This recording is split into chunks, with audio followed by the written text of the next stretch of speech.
All right. Have you ever come across either, it's always internet, but have you ever come across videos or materials or articles or whatever?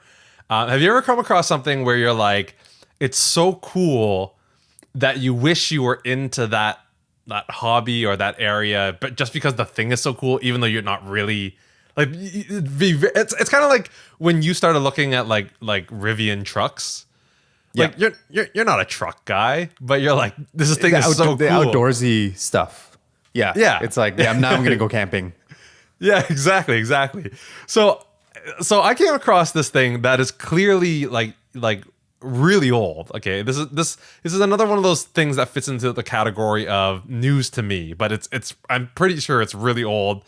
And you might have heard of this already, but it's definitely one of those things that made me think to myself, man, I wish I sawed stuff. Like, I wish I built stuff with wood and saws. Because this thing is like super cool. So, and what's crazier about it actually is that I wish, like, this thing almost makes you want to have an accident. Like, that's how cool this thing is. So, have you heard of Sawstop? Sawstop? Yeah. No. Okay, it's super, super cool. Okay, and I'll be honest, typical ETC, I don't really know the full details of this, but I liken it to like an airbag. Okay, so an airbag, it's not really like, it's not like mechanical pressure pushing in a lot of air into an airbag to expand it so fast. It's a chemical reaction that causes really fast expanding air, right? That's the only way you can do it so quickly, right? It's like you need some kind of, you can't mechanically pump air into an airbag that fast, right? You need a chemical reaction or whatever, right? And you're talking about the like airbag in a car if you get into an accident, like how it just explodes. Yes. So actually, so this is like kind of like actually on multiple levels, like that. Okay. So what Sawstop is, it's a safety measure to literally stop a table saw. So it's a table saw. It's a table saw. Yeah. And it's meant to, like, if you get your hand stuck in the saw or whatever, it stops the saw. Right. But it's so cool because what it is, it's like, and this is where the details definitely start going like away from me, fleeting as it were. There's some kind of like explosion that happens. Like, so this basically there's this thing that's okay, this is so bad. Okay, so there's a table saw, right? You know what a table saw is? There's a table with a saw inside it, right? Yeah. And half of the blade is above the table and half of the blade's kind of underneath the table, right? Well, on the piece that's underneath the table, there is like this mechanism that explodes when it detects your skin touching the blade. Okay, so if your skin comes in contact with the blade, I guess you know how like human skin conducts electricity or whatever, right? So it basically completes the circuit or something like that, causes this like instantaneous explosion. That this thing explodes and like basically jams this like mechanical thing into the saw to stop the saw, basically. It's crazy.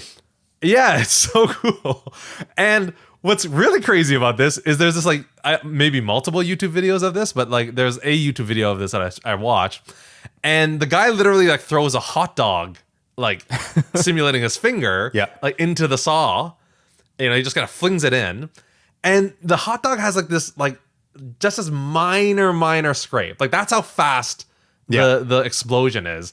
And people have gotten cut on this thing, have like had an accident with it, and basically all it amounts to is like a little, like almost like a scratch or scrape, like on your finger. So So Sawstop like is definitely. So I want to start sawing stuff. But I mean, how weird is that, right? Like why? Like I feel like a safety feature has to be super cool for you to want to be involved in it, because, like, I mean, hopefully if you buy the thing, you're never going to want to experience the safety feature, right? And I'm assuming at that point, can you, because like airbags, right? It's not easy to. I think actually there's some rules around if you get into an accident and the airbags deploy, you actually have to get that fixed in a very specific way, and they don't even allow you to like, because it's not like you can just go to the store and buy an airbag. Shove it back in, or So is it the same for this, where like I'm assuming that it's not a simple thing. Like once it's done that, it probably you have to get it replaced or something. I don't know, but the way it looked is like they're almost like cartridges. Like they're like these like things that you play. So you might be able to do it yourself, but I'm assuming it's probably not necessarily a cheap thing. Like it's probably not one of these things where you buy like 10 of them so you can show your friends like, oh man, like check out my finger, like going to the saw or whatever. But yeah, so super cool. Sawstop. All right, welcome everybody to the ETC podcast, your one-stop pod for entertainment, technology, and cars, and all things random. My name is Casey Lee, and sitting across the city from me, as always, is Aaron Sedenkar. Now it is episode 53, but I wasn't 100% sure because literally 5 minutes ago when we were setting up, I wanted to check what episode we were on, and when I went to our host, their website is down due to a widespread outage. Of AWS. I guess AWS is down for a lot of people. So do you notice anything that you use down today? You know what? I didn't. I was kind of in one of those like flow modes. Like I didn't have any meetings today. And I was just kind of heads down coding.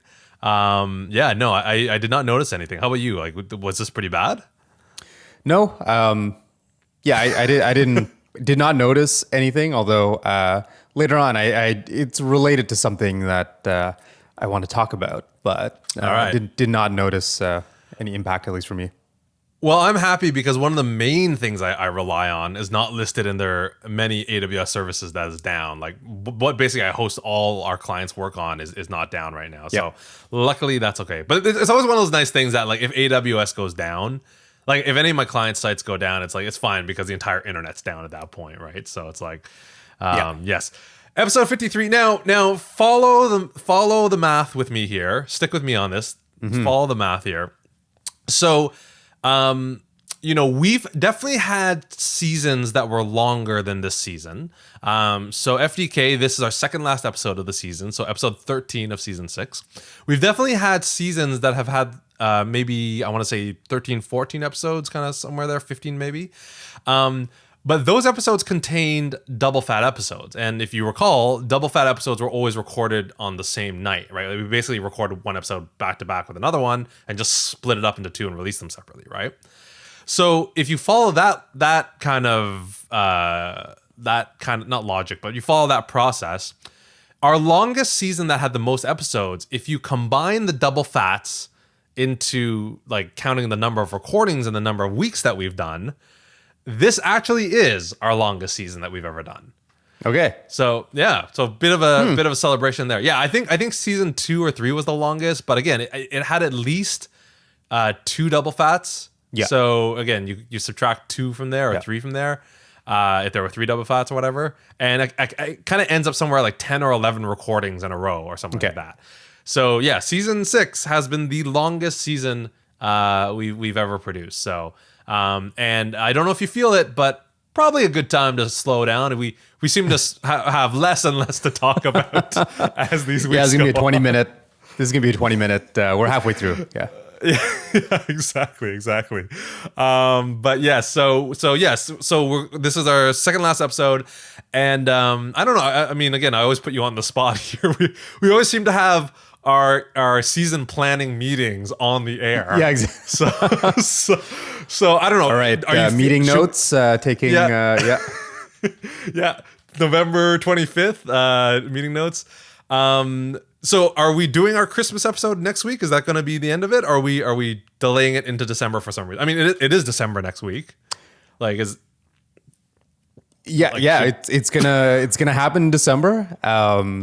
It's gonna be some sort of Christmas special, I guess. Yeah, and but you're still not committing to when exactly. Just sometime in December. Yeah, exactly. Before Christmas, maybe. Okay. So sometime in December, you guys can expect the season finale of season 6 of the ETC podcast. We do not have a correspondence section this week, but I will say some insider news. We talked about the environmental episode last week, and Deanna writing in. So she has written us since to kind of give us a little bit of guidance and a little bit of notes. So the environmental episode is in the works. So we are going to do an environmental kind of awareness episode coming up in season 7. Can you guys feel it? It's like we have it's like a legitimate podcast with like I don't know what the title is, but they have like contributors research people. Research staff. Yeah. Yeah, totally. No, it's it is almost as if we have a legitimate podcast. Well, another sign that we do actually have semi-legitimate podcast is we got reached out to by another service, and this one a little bit more legitimate than the buying views and subscribers and all that stuff. There's a transcription service actually that reached out to us, and also on YouTube. They reached out to us via email. I don't know if they found us on YouTube or somewhere else. Old school. Yeah. So and they found our email. I mean, even the people who emailed us about the views and subscribers, actually, that was via email as well. Actually. Oh, okay. Yeah. So, I mean, I think our email is on our YouTube channel, so it's probably the way they found us. I'd be very surprised if people found us, to be honest, via the podcast channels. It just seems like a lot harder to get discovered through that than through YouTube. So, but anyways, they offer like kind of like SEO improvement and all this stuff like that. So I clicked on the free transcription. It definitely wasn't definitely not a manual process, definitely an automated machine going through our words. Yeah. And it was quite interesting. It was quite interesting to see how, I guess, badly we speak English, because the transcription, maybe it's not our fault. Maybe it's the transcription bot, right? We'll blame it on that. Exactly, and hence why we're not pursuing it. But I mean, this was a legitimate business. Not to discount the other ones, but something that I think it does have value. But for a podcast of 30 and declining subscribers, maybe not worth our money yet. But we'll keep you guys in mind. That's a real reason that the season is coming to an end. Yeah, exactly. So, anyways, thanks for reaching out. Again, the fact. Evidence that we exist out there is always a good thing. So, okay, let's get to the news. Really cool thing that my wife told me about, actually. So Brenton told me. So do you know what rondelles are? I mean, I didn't know this word before. Like, and I'll give you a hint. It's London related. So something you eat? No, not quite. Okay. So what it is? Do you know the like the London Underground, the kind of famous subway system in London? Yep. I don't know if it's famous. I think it's pretty famous. Yeah, is Underground the nickname? I think it's literally called the Underground. Okay. I mean, some people call it the Tube. Like, the Tube. You take the Tube, yeah. right? Yeah. The London Underground. But they're kind of iconic, like, kind of symbols for, like, they're kind of like a round circle, and then they have a kind of like a square box, and it says, like, the station name on it. Yeah. Right? Like, I think it's kind of like this, kind of almost like... like, in New York has those like letters for like the different lines, like in circles, like that's kind of like iconic, right? Like it's kind of like that, right? So it's that kind of red circle with the blue bar with the station name in it. So really cool, because it's, I guess, starting with a circle. Sony has decided to kind of invest in some advertising, and they have these kind of special edition PlayStation 5 rondelles around London. And so what they are. It's like you'll have the circle in the name, but then there's one that's a square in the name, and then there's one that's an X, and then there's one that's a triangle. So pretty cool. It's like, it's cool because the circle one already works, right? And again, FDK, I mean, those are the shapes of the buttons on the PlayStation 5. So I guess kind of in a advertising kind of campaign, they kind of converted some of these rondelles to like PlayStation shapes. So that's super cool. Yeah. Dave Chappelle has officially wrote or talked to Netflix informally, I guess, and just said, take down the Chappelle show. I don't know. Did you hear the story? Yeah, I think I think they just did it. Like Netflix agreed to take his show off their service. Yeah. But I think it's been a long time coming. Like it sounds to me that he had requested this a while back, because I guess whatever network owned the rights through Comedy Central. I think that's when. Yes. Is it Comedy? I always get the American and the Canadian. There's two comedy networks, right? Yes. Or maybe they're both American. I don't know. Comedy Central is American. Canadian is Comedy Network, I believe. Yeah. Okay. Yeah. So the American one. Yes. So I guess he he didn't intend it to be on Netflix streaming, but I guess whatever Right. network owned the rights, they sold it. So I guess it's interesting because I don't know if you know more details because I might just be making all this up. But it sounded like there was no, like, isn't Netflix can just agree, like they can basically say like, yeah, we agree with you. So I don't think it was actually, I think it was a case of actually Netflix just agreeing with Dave Chappelle, even though they didn't have to do it. Like they weren't legally obligated to do Yeah. it. Well, I mean, I guess if you own the rights to stream something, I mean, nothing's stopping you from taking it down, right? Yeah, And yeah. what I find a little bit weird about this, so okay, what's interesting about the story? So I read the Engadget version of this, and they made a pretty good comment about like, this isn't all altruistic because Netflix has a relationship with Dave Chappelle with his new comedy specials and stuff like that, and Yeah. and so they want to keep him happy, right? But Yeah, what I totally. found a little bit vague, and maybe you know a little bit more about this, or No. maybe just neither of us knows anything about this story, but it seemed a little bit vague. Dave Chappelle's reasoning, like it just said, like, I guess he said it makes me feel bad, and is it because I didn't understand if it's because he's not getting royalties, that he just hates that people are making money off him and he sees none of that, which is totally fair. Yep. I don't know if maybe he just doesn't like that show or he's not proud. Like I didn't get really, and maybe nobody knows. Maybe he's been vague about it. I don't know, but like it wasn't very clear why he said they make me feel bad. I'm not against him. Like it's interesting how kind of vague the reasoning behind it is, right? So I definitely do not. Yeah, I definitely do not know. I actually don't like. Do you know how?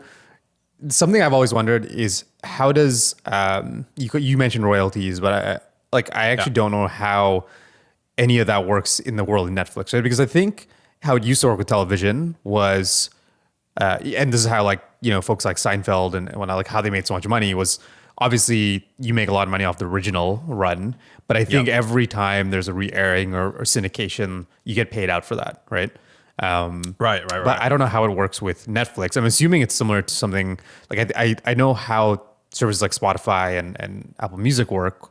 It's like based on plays, right? So the more plays, I think they pay out. I don't know if there's tiers or per play. So I wonder if it's the same for Netflix. If in that case, if they're having the rights, like would they pay for every play? And yeah, in which case maybe again, if Chappelle's not getting any of that, I could see that, right? It's literally his creative work, and if he's not getting any compensation, then maybe that's the reason. Yeah, exactly.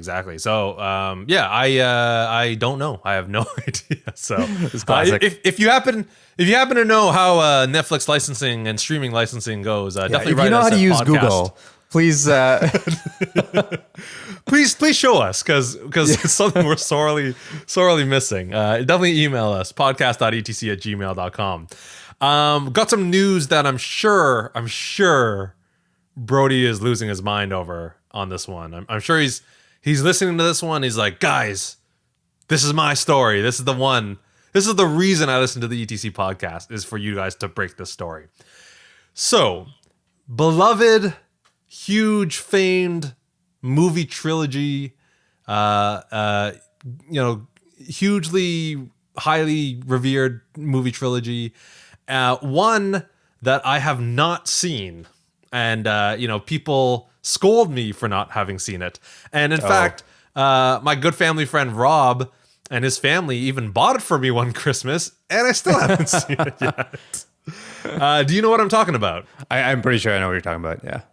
All right. So we are talking about The Godfather. So it's not, if you know me, I have nothing against these movies. It's like so many things I haven't seen. I have nothing against them. It's just I just have never gotten around to it or never have been in the mood for it. And so I, bit of a warning here. This story could be completely wrong because I have not seen The Godfather and I don't know anything about The Godfather. This is gonna be great. But based on popular conversations and things that I've heard Godfather 3 is notoriously terrible. It's a terrible movie. It really ruined the trilogy. Godfather 1 was great. Godfather 2, I guess, was pretty good. And Godfather 3 just ruined it. So how am I doing? Is that all so far right? Have you seen them? I have, but I'm not. It's not. I think some people have a lot stronger opinion with that, Yeah. like I've watched all of them. That sounds about right, but I'm not. I don't have an opinion the same way I would about like Star Wars, where I've watched it like 10 times or something, right? Right. But let's just go with it. Let's. But I'm sure you've heard that though, right? That Godfather 3 is supposed to be really bad, right? I'm pretty sure that's right. Yeah, I think so. Yeah. And that's it. That's the news. No. So the other thing is, okay. So these movies came out in, again, some time that we don't know, but I'm assuming like late 80s to early 90s is when these movies came out. That's where I'm going to put them. I want to say 80s seems a bit early, but maybe the first one was that. Yeah. So clearly, Yeah. neither of us really know anything about these movies. So let's say 20, 30 years since Godfather 3 came out and everybody hated it. So now this is where this is where the news might be completely wrong.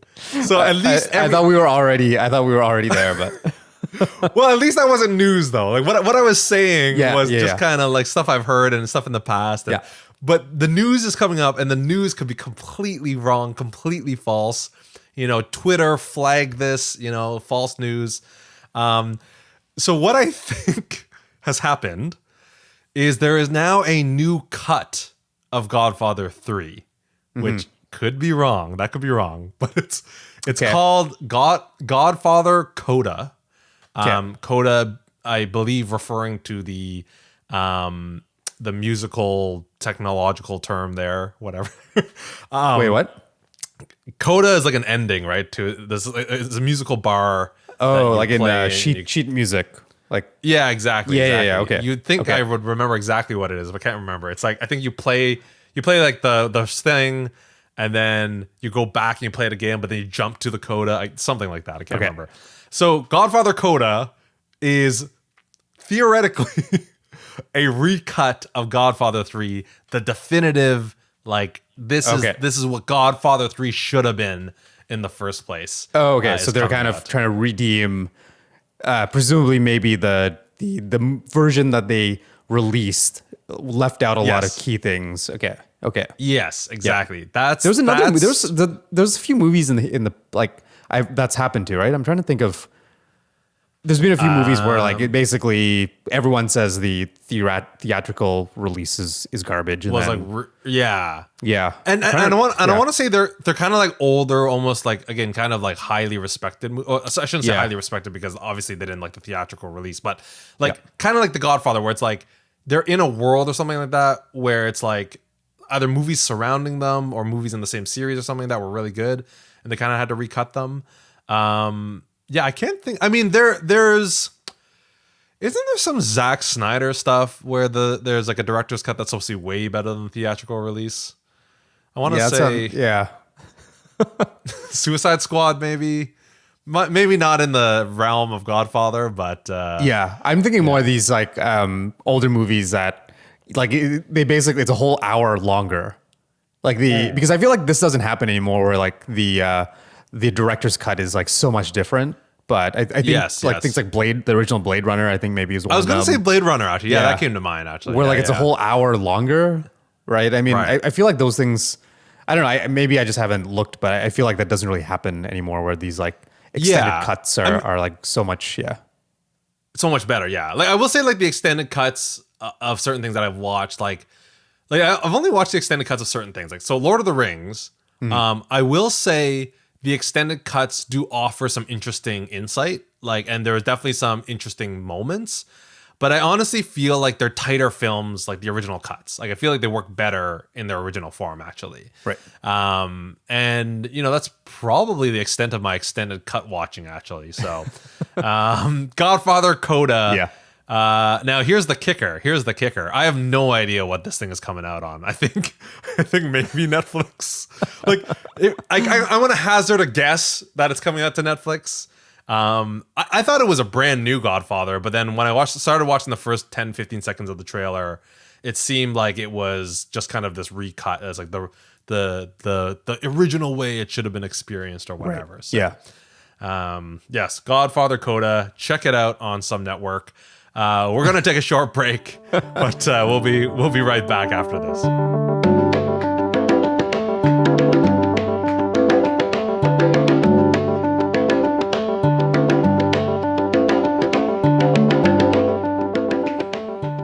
And we are back on this episode 53 of the ETC podcast, your one-stop pod for entertainment, technology, and cars. Don't forget to check out our YouTube channel and subscribe. We're getting some decent views on that, actually. But there are 3 videos on our channel that still have 0 views, which I think is a really, really, really rare thing to have on YouTube. But definitely check us out there. And don't forget to follow us on Twitter at the ETC podcast.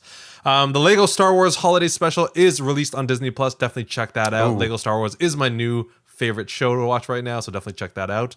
But we're not here to talk about that. We are here today to talk about what is on Aaron's noggin, but underneath his headphone connector band thingy. I mean that Lego Star Wars special now is on my mind because I did not know that was a thing, and that sounds amazing. Yeah, so the trailer came out a couple of weeks ago, and I didn't realize it's just out now. So it's on Disney Plus. Check it out. So. Okay, I got to check that out. Cool. So the AWS outage earlier you mentioned. Yes, and maybe we should explain that because I feel that beyond like the nerd community. It's actually a really hard thing to explain, but yeah. I was going to say FDK for sure on that one. Yeah, and it's kind of like, I feel like such a tricky thing to explain because it's sort of like, oh, Amazon. And like, I think we take for granted that we know that Amazon does a lot of things and not just, where you go buy whatever, toilet paper and things like that. Yes. But it is kind of a weird concept to explain, like, oh, yeah, that company that, you just buy whatever and they deliver to you the next day. They also host like 50% of the internet. It's because I feel like a lot of people are just like would be like, well, what are you talking about? Like what do you mean they host the internet? I mean, we've been in the industry, and it took me a long time to realize that, and it's still to this day. Like, I talk to other, software developers and engineers and stuff like that, and it's still not the widest known fact about Amazon. Even though you're right, like the entire a good chunk of the internet runs on Amazon. Yeah, and like I'll do my best to try to describe this, but yeah, I am not sure if this is correct, but essentially I think so. Amazon is obviously a very big company, right?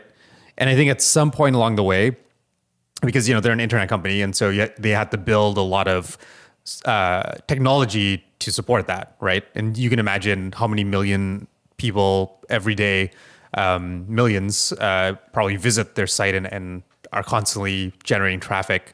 There's a lot of infrastructure that's needed to support that. And I think at some point, Jeff Bezos, I'm sure a lot of other smart people there probably figured, hey, if we built this for ourselves, right, we could probably repurpose this. Other companies, other people developing, internet applications might have a use for this technology. So as I understand it, that's how it kind of happened. But then they made it into a business. Like they were like, okay, well, let's put this out there. And now it's actually a huge business. Like, it's one of their main businesses. And a lot of companies you might use day to day actually use Amazon as basically a lot of their hosting and cloud services and storing data and things like that. I think I don't know if you would explain it any differently, but no, I think you're doing all right. It's like, I feel like that's just scratching the surface because it's insane. Like, I think, when they first started, it was basically just like web hosting, right? Yeah. So if you had an app and you wanted to put it on the internet somewhere, and you don't want to have that in your house, right? Like on an actual computer, you could just hire Amazon basically for pretty cheap. But now they do all sorts of crazy things, right? There's like, they host like services for a lot of smart devices and things like that. Like you and I kind of played around with trying to make something for a smart device. And so this is actually what I kind of want to talk about. And I don't know if I feel like I have maybe ranted about this previously, but that doesn't matter. I feel like every good podcast, this is actually better than what a lot of podcasts do, where they just like, do you ever notice how they just bring back an old episode and they just play the whole thing? Like it says it's a repost. So I like the audacity that you have to instantly say that we're better than all these other podcasts that are probably pretty good. Because it's not a repost. I'm just like maybe re-saying something I did in the past. Yeah, re-rant. But it would also be good to compare like the current rant with the previous updated, rant. right? Yeah. Yeah, exactly. See how you've grown as a person. Exactly. So Amazon hosts a lot of things on the internet, like I said, and one of the things that it hosts and has services for is a lot of smart devices, right? So, a lot of people I feel now might have something in their house, like a smart switch, smart light bulbs, smart doorbell. And they're called smart, but they're basically just like internet connected devices, right? Like you can check in if you're away, you can check in the cameras, you can turn off your lights from your phone, things like that. Which is great. It's like, that's the future, right? Cool. Like you can control all these things from your devices. But today, I don't know if you saw, like actually, I didn't know about the outage until I saw a tweet of people basically complaining. Somebody was making fun of people saying, one person was like saying their doorbell was not working because AWS is down, and another person was saying they're their robot vacuum, and I hopefully not an iRobot vacuum because they're great. But maybe another company their vacuum just was not working because AWS was down. And it's just like I think that kind of highlights a little bit of a ridiculousness of these smart devices, which is like in the best case scenario, they like make your life a little bit better. You know what I mean? Yes. Like the smart doorbell. Okay. It makes your life a little bit better than a normal doorbell, right? You can see who's at the door, but to be honest, is that a huge benefit? I think some people will say maybe, but in the worst case scenario, it makes your life so much worse because now your doorbell doesn't even work. It just I mean, I'm sure you have a bigger point about this, but I totally 100% agree with this because I think, well, first of all, that just seems like bad design. Like there should be a fallback. It's totally to work bad as a regular doorbell. Is it maybe because it's so easy to make these things now that anyone can make them and they just rely on services like Amazon, right? Like for example, like the August lock or whatever, right? Like or any of these smart locks. At least they have a mechanical part to it that if it dies, you can still physically lock your door, right? Like I feel like the basic, like if the internet goes down, you should still be able to use your doorbell. So that's one thing. I think that seems like really poor design. Secondly, though, I think a really big maybe not a problem, but something we don't talk about enough is like, so we talk about like the advancement of technology, but there are, and I'm sure a lot of other people have talked about this. Like I'm sure this is not an original thought, but I think we don't really realize like certain costs involved, right? So what I mean by that is like the best example I can give is directions written on a piece of paper versus like Google Maps on your phone, right? And no question, the amount of information and recalculation of routes and up-to-date traffic data and all that stuff is way more information than a pen and paper of directions, right? Like no question, you can't argue that. But one thing you can't argue either is that maybe like this can be described in multiple ways, but reliability of pen and paper in the sense of say, like it doesn't ever run out of batteries. It doesn't lose a data connection. It doesn't require you to pre-plan, or it does require you to pre-plan, but like, there's a lot of things that a device is susceptible to that pen and paper are not, right? Like running out of battery, right? Like no matter where you are, no matter what your cell phone signal is, no matter how much battery you have in phone, pen and paper will always work, right? And it's like, so when you talk about like Google Maps being better than pen and paper, yes, no question. There's a lot of things that it's better at, but it's not better at in terms of certain like reliability categories, right? So anyways. Yeah, I mean, that's a good point. Like, I think that just shows you that as much as technology has let us do things better, right? In a lot of cases, when it doesn't work, right?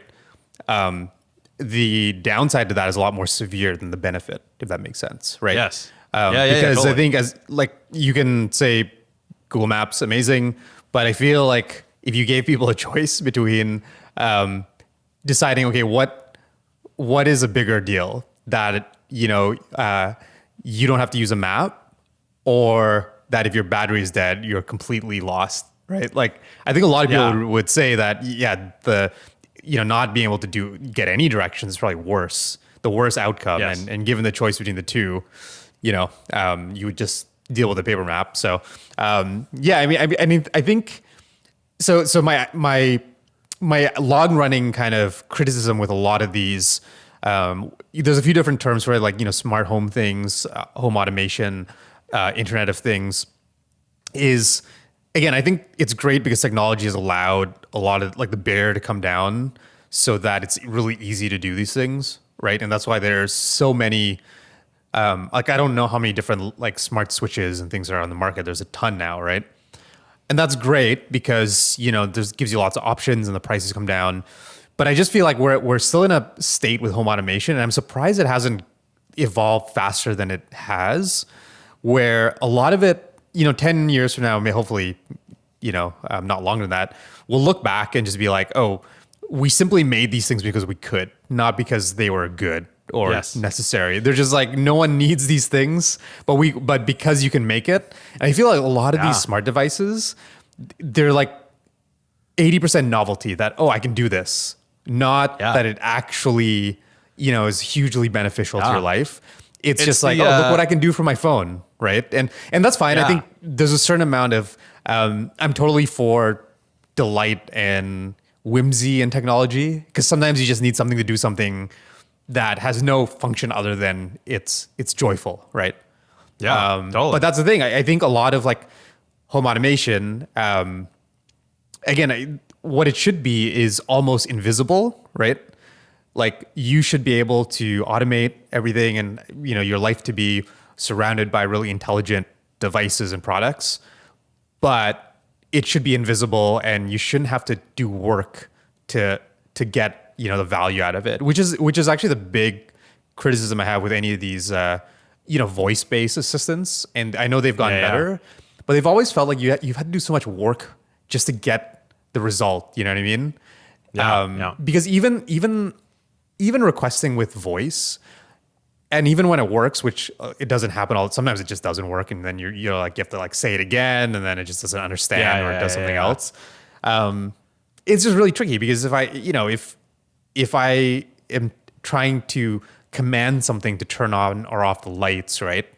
It's cool when that works, but I feel like the benefit of that over just me touching the light switch is like super marginal. And then when it doesn't work, and even if it's 20% of the time it doesn't work, that's enough that like all that benefit goes out the window, right? Because then you're just frustrated. And then you're like, oh, why are my lights not coming on? Like, and I'm guilty of this because like, and I obviously love technology and I try to automate a lot of things. We have these blinds, smart blinds, and it's great because, like I can, in the morning, it opens up, right? And cool, like the benefit in theory is great, but every now and then at like 4 a.m, they'll just randomly open. And it's just it's like, at that point, that almost negates any of the benefits you get from it whenever it's just, and you don't know why. It's just like, you're like, okay, I can't troubleshoot this, right? Because somewhere in some integration, there's like some sort of bug and you can't do anything about it. So that is my rant on smart devices. Well, so one, I wanted to say that, you're bringing up the Jurassic Park argument, the Ian Malcolm could and should. Definitely awesome quote. But two, you're right though, in the sense that like, so like one of the best devices I've bought in probably the last X years. That's not very specific, but let's say the last 5-10 years has been the Harmony Hub, right? So the Harmony Hub FDK is basically a little hub that sits in front of your TV, and it allows you to control like your 10 devices that you have to turn on your TV or whatever, right? And I will say, like, when I control the Harmony Hub with my remote, it is an incredible device. Like, because, tapping on a button on my remote does not feel like effort. right? It's not about home automation, and it removes a massive barrier of one, line of sight and getting everything right, and two, the fact that I still, have a pretty old school setup with, like a receiver and a TV and a cable box and whatever, right? Yeah. And so that genuinely simplifies the operation. Yeah. And I will say before the Harmony Hub, when it was just the Harmony remote, that didn't always simplify it, because you still had to like understand that, okay, what is that thing doing?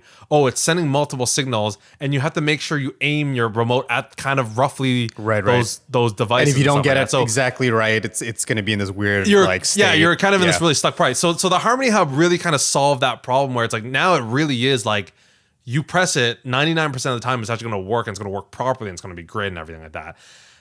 Now, the Harmony Hub does hook up to Google Assistant and Alexa and all this stuff like that. And that is a less, you get that frustration, you get those errors, and you definitely lose those kind of things. And you're right. I think it is a result of a very low barrier to entry to develop these things, right? And not really think them through, right?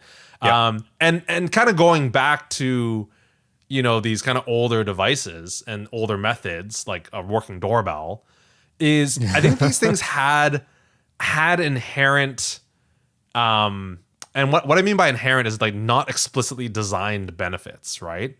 Like reliability, right? It's almost like remember when traffic lights went to LED, and one of the things that they didn't account for was that these really bright burning lights, these old school lights, would melt snow. And then when they went to LED, the LED, I actually I didn't know this. That's interesting. Yeah, so apparently one of the issues was like, okay, awesome, LED, it's brighter, it's more power efficient, but when snow builds up on it, it's like, it doesn't melt, right? And it's not like we designed those old incandescent bulbs to melt snow, but they had this inherent benefit that we didn't really think about, right?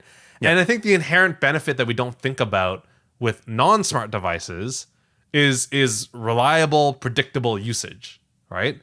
Like, how many times have you hit a light switch and it hasn't worked? Like, never. I don't think ever, right? No. Like, I've never come across a light switch that didn't work one day. Sorry, worked one day and didn't work another day. I mean, yeah, I've come across light switches that was never hooked up and this and that. But the fact that a light switch worked yesterday and it's not working today, like, that's not the switch. Like, there's a bulb, or it just always works. Yeah. Right? Yeah. So I totally agree with you. I think we're definitely doing we did it because we could and not because we should. And everyone's doing it, which is the issue. And I think the other thing too is most of the companies making this have not realized that yet, and so they're all competing on things that I don't think are, like, they're almost trying to one up each other in terms of like the uselessness, but just because they can, right? So like the next new device that comes out, I would love if there's, a company like a Nest or something came out and their whole thing was just, it always works. And that's it's not very smart, but we just focus on making sure it always works. And we actually don't have any sort of voice assistant stuff and things like that. Our devices are all just, you set it and forget it, right? And that's what it is. And no one's really doing that. Like that's the thing that's crazy to me is just like, I'm surprised we haven't got to that point. And I think your example with the Harmony Hub is really great, because that's an example of, if it works well, you should not know it's there, right? Yeah. It should just work. And also it's something that is leading to a very meaningful, maybe not in any individual use, but you probably use that every day or almost every day. Think about how that adds up, right? And so that my favorite devices are like that. Like even all the smart light switches that we have, they're just set up for, like, I basically only replace the switches that I use every day, right? Because it's like, cool, like, what are the lights I'm turning on at the same time every day, right? Yeah. Cool. That's a smart switch now. I never want to like talk to like Siri or anything about it. I'm just going to say at sunset, turn on the light, because I would be doing that anyways. And then I want it to always work. And I almost want to forget that I even installed it. Right.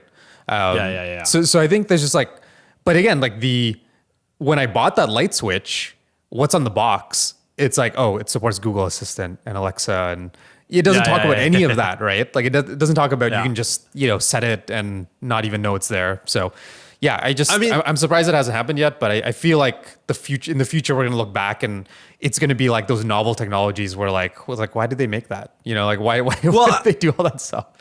You know what I think it is though? It kind of is like what's missing is like the Apple philosophy, right? Like if you look at Apple devices, I think they historically have been lacking a lot of the kind of features that we kind of hope for, right? Like when the iPhone came out, there's no copy and paste. Oh, when like the Apple TV's out, and one of the big criticisms about Apple TV is that, you know, it doesn't support all HDR formats and like it doesn't support 4K YouTube and all this stuff like that.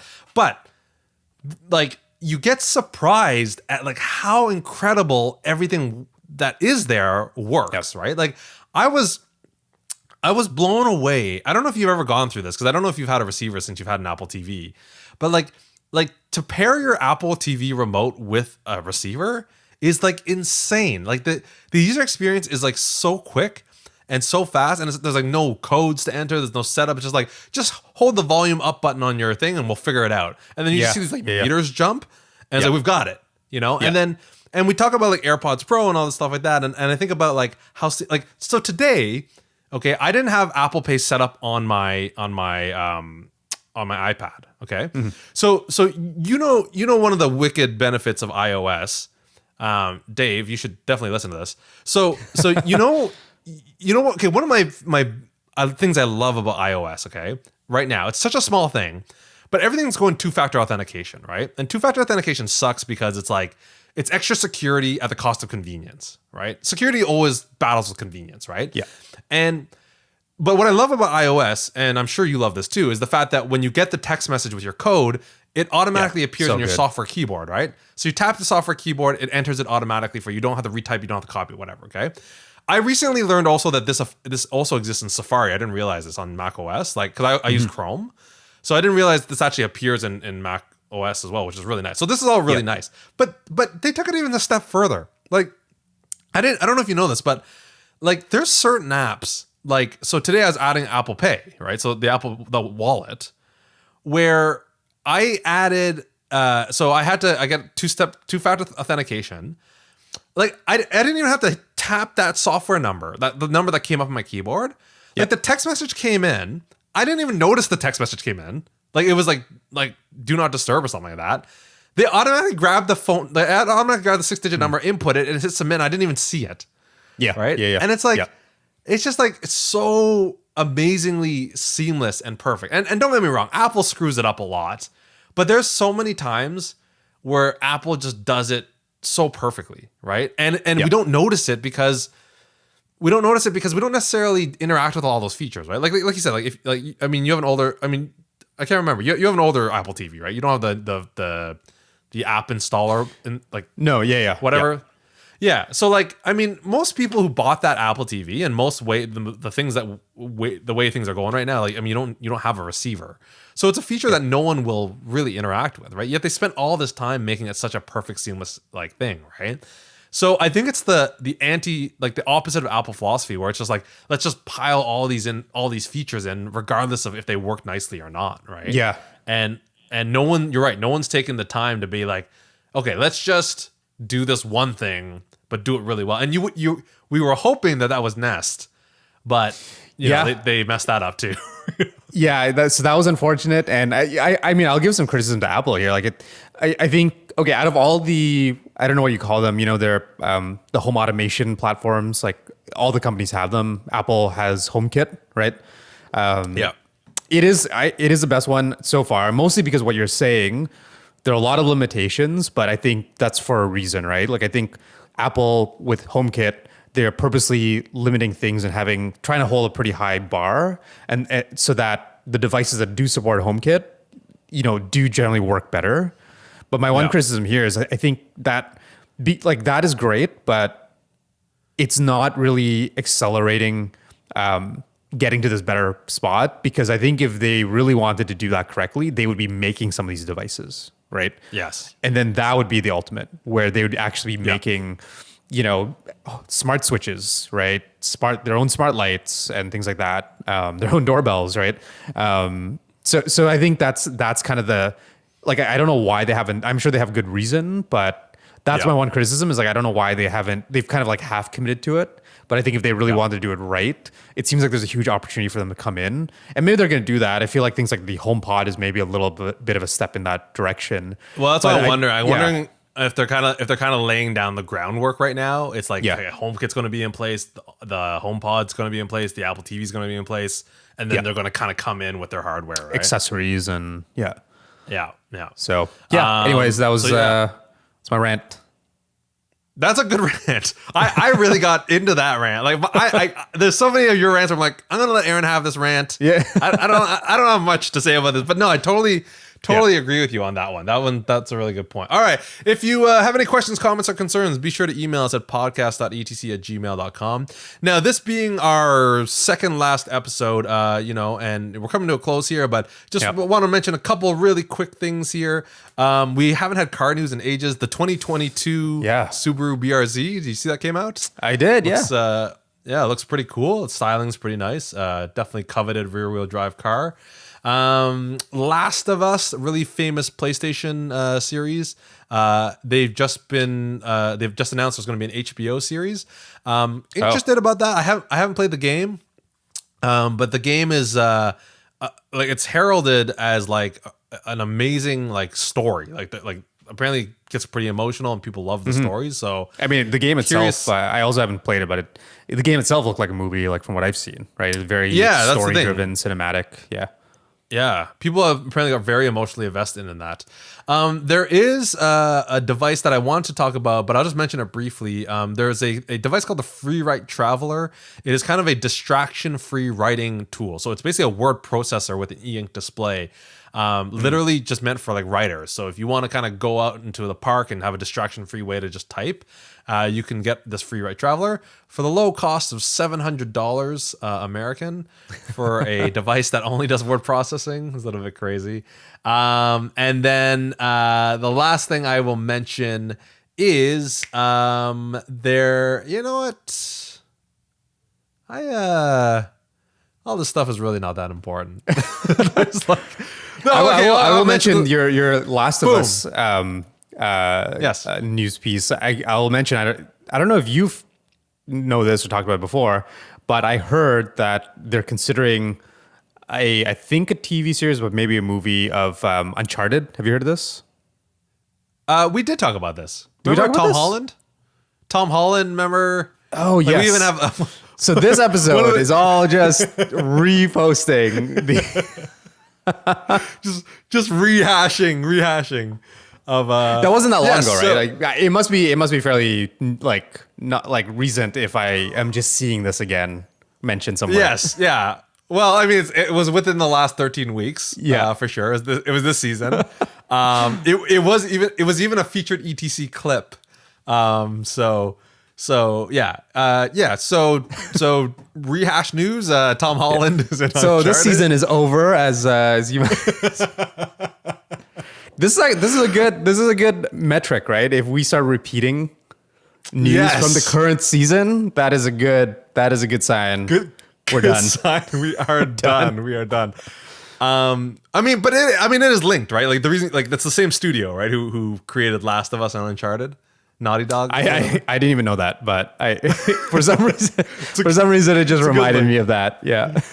Yes. Oh man, it's just so much stuff. There's other car news too. Actually, I was gonna bring up. There's a new electric car coming out. The Pure Air or something. No, that's Lucid. Right? Lucid. Yeah. Lucid. Yeah. That's it. Yeah. Is it called Pure? Is it called Pure? Is it Pure in the name at all? No, Air. I don't think there's any. I don't think Pure's in the name, but Air. I think it's just called Lucid Air, which is their kind of larger sedan. I think like the Model S type competitor. Yes. Yeah. Yes. A lot of electric cars. I mean, we could maybe that's something we could talk about with our eco episode. Yes. Deanna did leave the car. Yeah, Deanna did leave the car part to us, so we'll definitely get that. All right. On that note, we're going to end off this episode. Yes, we are definitely running out of material, but stay tuned. Sometime in December, we are going to release a Christmas episode to end off this amazing season. It's been an awesome comeback. We definitely really enjoyed it, and it won't be too far. It won't be too long. And if you're looking for your ETC fix over the holidays, definitely go back into the ETC archive. There is 53 episodes that you can listen to, and even holiday gift idea episodes that you can get involved in. So definitely be sure to check that out. But 2021 has a lot in store for us. I've got a lot of things in this noggin here that I have in mind to ramp things up. And so you're right. It sounds like 13 episodes is the cap of our information. That's all we can do. Dispersal. Yeah. All right. If you have any questions, comments, or concerns, be sure to email us at podcast.etc@gmail.com. Don't forget to follow us on Twitter at the ETC Podcast. If you want to leave a voice message or see our official website, go to anchor.fm/the-etc-podcast. Although it is currently down because of the AWS outage. The ETC Podcast is currently hosted on Anchor.fm, but distributed to all your favorite podcast platforms, including Apple Podcasts, Spotify, Overcast, Google Podcasts, and more. But as for now, that is it for this episode 53 on this wonderful Wednesday, November 25th, 2020. My name is Casey Lee, and sitting across the city from me, as always, is Aaron Snecker. We'll see you guys on the holiday special. AWS doorbells, terrible idea.